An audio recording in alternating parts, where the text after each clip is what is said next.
Assalamu alaikum wa rahmatullahi wa barakatuh. Hello guys, welcome back to our channel. Now in this video I'm going to discuss about SADs. The topic SAD, let's try to introduce.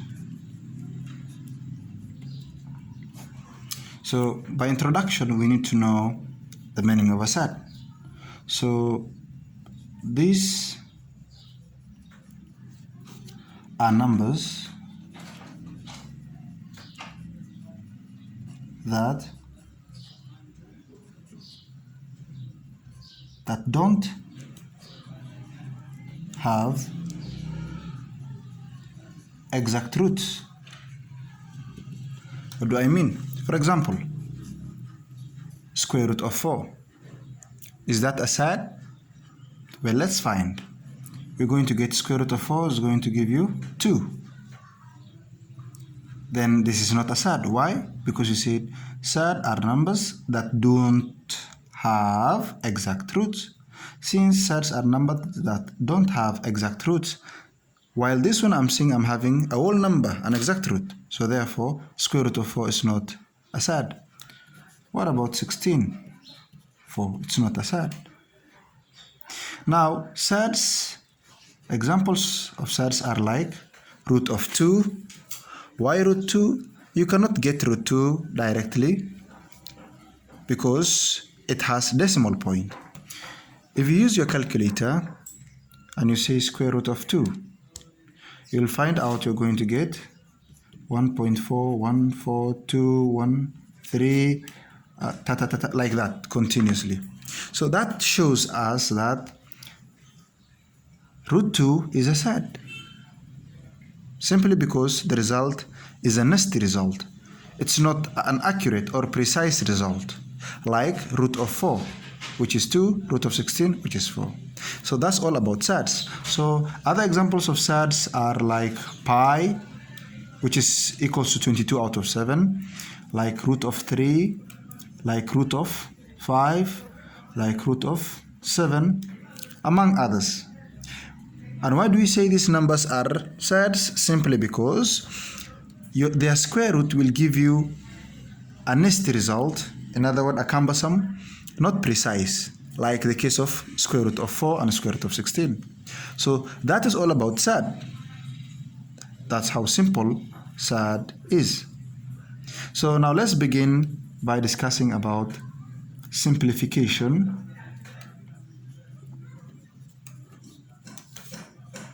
of SADs. Before I begin simplification of SADs, I hope now we are well versed with what SAD is. So, and these are the examples of SAD. So let's move on to the next part of the topic, simplification of SADs. To simplify SAD, it means maybe you have a bigger number under the square root, and then you simplify, you make the number under the square root to become smaller. I repeat, I said simplification of SAD is having like a big SAD. An example is like, let's say you have big number like square root of 50. So you need to simplify and have a small number under the root. That's very easy. How do we do it? Okay, let's say we need 2 factors out of 50, because we know the factors of 50 are very many, like we have 2, 5, 10, so on and so forth. But we need only 2 factors, whereby those 2 factors, one of them should be a perfect square root.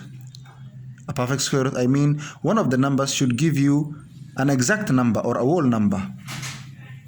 So for example, the 2 numbers that we can have is 25 times 2. So that one will give us what? That one will give us, one of them is a perfect square root, 25. So now we separate. We'll have square root of 25, square root of 2. It is the same. I've just separated. Before they were under the same root, but now different.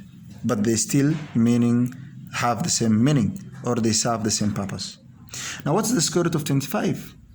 Easy. is going to be 5 times root 2. Therefore, we end up having 5 root 2. Now, as you can see, it was square root of 50. Now, what you can see here, we have reduced from 50 to 2.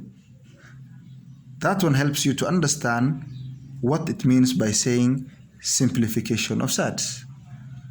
So let's do some questions. So let's begin by saying, according to this, let's say a question. Simplify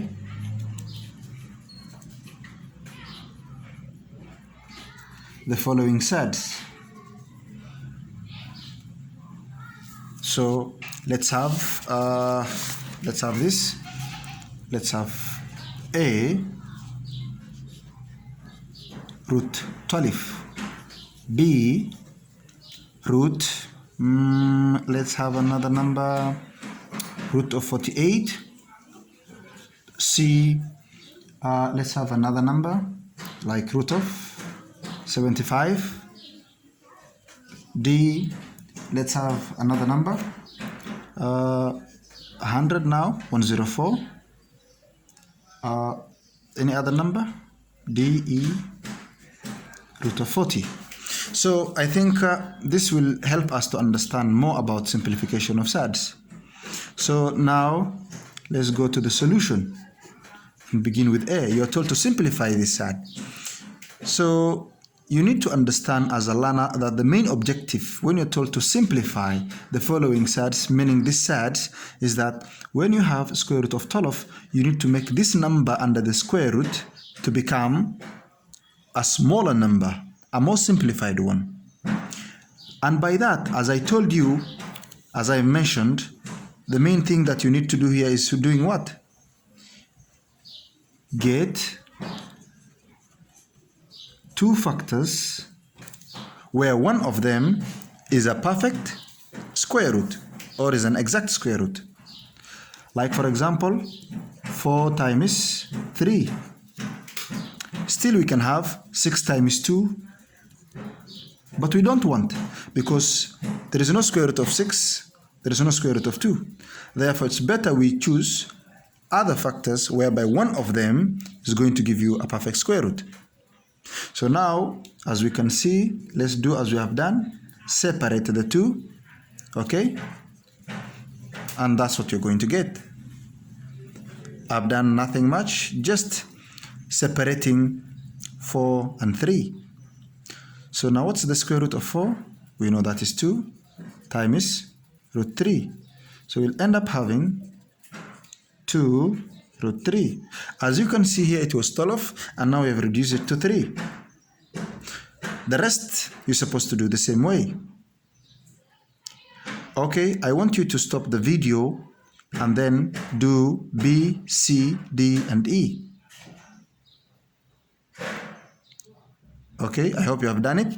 So let's come back and do it the rest. So confirm, check your answers, how I'm going to solve it. Let's go to part B of the question. We have square root of 48. As we have said, let's find two factors that is going to give us one of them a perfect square root. So think 24, 2, no, I think 16 by 3. If possible, try to use the calculator to find the two factors so that you don't waste a lot of time. So from here now, as usual, let's separate. So square root of 16, it's 4, then root 3, and that's your answer. Let's go to part C of the question. Root of 75. Let's try to reduce it or get two factors. With two factors, I think we can have 25 times 3, yeah? Yeah, 25 times 3, 75, exactly. So one of them is a perfect square root, while the other one is not. So that is our main objective, that one of these two factors should give us an exact square root. So let's separate it. We're going to have square root of 25 times the square root of 3. 25, 5, root 3. Good. If you have done it correctly, then it means you have understood. So let's continue part D of the question.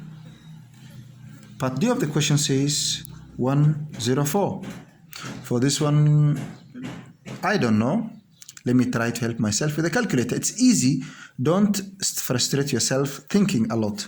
If the number is too big, try to play with the numbers. Then you'll have fun using the calculator. 104 divided by 4, 26. It's not working. 104 divided by, let's say, 16. It's not working. 104 divided by, let's say, another number. A number like, which number can you think of? 27. It's not working. Okay, 104. So I think 104, let's go back, divide by 4. I think this will work because 4 is an exact square root. So let's have 4 times 26. Yeah, 4 will give us an exact square root. Thank you. So we'll have separate it again the same way. So we'll have 2 root 26. And lastly, let's do this, square root of 40. Try to simplify this number and get 2 factors. An example, we can have 4 times 10.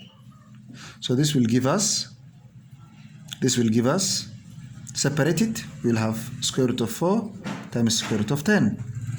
Square root of 4 is going to be 2 root 10. Can we continue simplifying? I don't think so. So that is all. I hope you have understood simplification of SADS. Thank you. Let's meet next video, and in the next video we are going to discuss about in the next video addition and subtraction of SADS. So we are going to discuss this more details in the next video. Thank you. Welcome.